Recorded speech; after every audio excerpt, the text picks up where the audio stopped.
Okay, so we're going to disconnect the negative battery terminal. No need to look for a hood latch inside the Jeep, of course. So you just pull this down, remove that. Now there isn't the little push handle like a lot of cars have. You just reach in and you move the piece over here just by hand. Okay, then the hood prop just comes down here and hooks into place. We're just going to remove this negative battery terminal. Okay, just put your 10mm socket right here. And we'll undo that and then slide it off the terminal post. And just make sure you set it aside where it's going to be safe. Okay, so now we're going to go ahead and install this winch. Now, one of the challenges for these winches in making a video like this is that you could have all kinds of different install kits, different brackets, whether it's going on the stock bumper, whether it's going on an aftermarket one. So hopefully as we get through this video, it'll be helpful for you. That might be different for you just because I don't know how you're mounting it, but we'll get through it. Okay, so we have our rope here. We have the hook end, and then we have the non-hook end. And this is our abrasion sleeve. So we're going to go ahead and just open it up and slide it on all the way up to the front. And it is a long rope, so just keep moving it all the way down. It may help like this to lay it out flat so it doesn't get tangled. Now before you lift the winch on, you want to put the bolts that come with it through the back side of the bumper so you have studs sticking out. And that way you're going to be able to put your fair lead on. That's going to help the rope not get cut. So you just want to make sure that that's set up. Okay, so we lifted the winch up onto the bumper.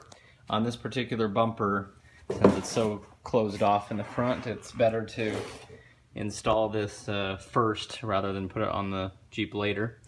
And so now we're taking these four M10 1.5 by 35 hex flange 8.8 bolts and the lock washers. And so here's what we're doing. We're basically, you slide the lock washer into this hole and then you thread the bolt up into it. Okay, so for example, we're just going to slide the lock nut there, and then from the bottom just start threading the bolt. Okay, so just threading the bolt now. We're going to do that on all four corners. So we'll do that front one, and then I already did that front one and this back one.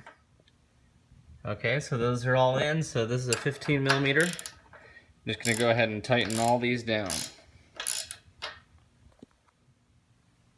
Okay, so we already ran the abrasion sleeve over into the hook end. Now we're going to go ahead and put our cable through here. And then we're going to attach a wire, just a piece of wire that they give you for install like this. Put those wires together. And now we're going to feed it through this top part right here. Notice this is the bigger opening. Where it comes out is a smaller eyelet. So we're putting it through here until those wires come out. Okay, so once the loop is through here, you can remove the installation wire completely.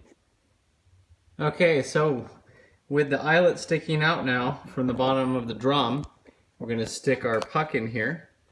And so you want it to fit in there just perfect, and then we're going to yank on the rope up here to draw it back up inside, and so you want it to go up in there nice and flush.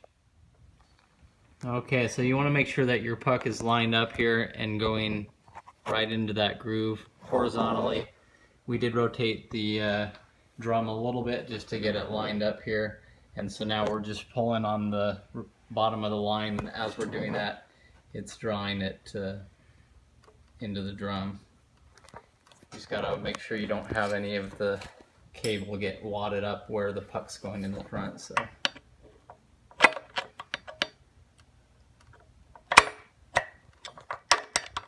alright, so as you pull on it, it should suck it right in, and that's what you want to see.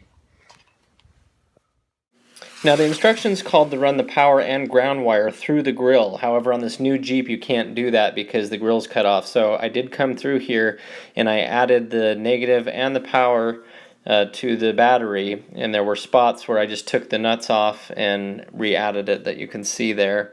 So the black goes to the black and the positive to the positive. Okay, now tighten that 10mm bolt back onto the negative battery terminal. Make sure everything's connected there. Now you do want the winch to be tightly wound, so what we've done here is hooked it up to the back of a truck. Now, for years there's been a debate on toilet paper whether it's proper to have the roll come off of the roller like this, which would be overwound, or if it's supposed to come down this way, which would be underwound. And it's funny that people fight over that. It's even caused divorces, I believe. But anyway, the thing is, with a winch, it actually is important. You want it in the underwound position.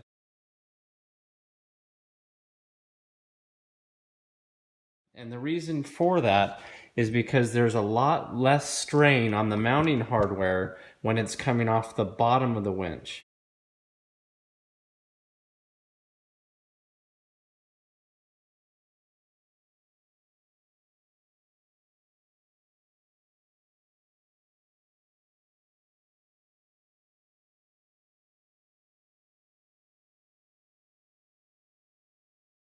So when you spool this up, make sure, because it'll allow you to spool it in either direction. And so with the controller. So when you're spooling it up for the first time, make sure that it's going in the counterclockwise rotation that's going to be drawing it from the bottom. That way when you go to pull the winch out, or when you go to winch it back in, it's going to be coming from the bottom. And once again, that's going to be very important because all the pressure will be better for the mounting hardware. If it's coming off the top of your winch, then when you're pulling, it's bringing all that pressure towards the top, and it can, especially with these higher power winches, it can really cause some damage. It can even launch the winch off the bumper.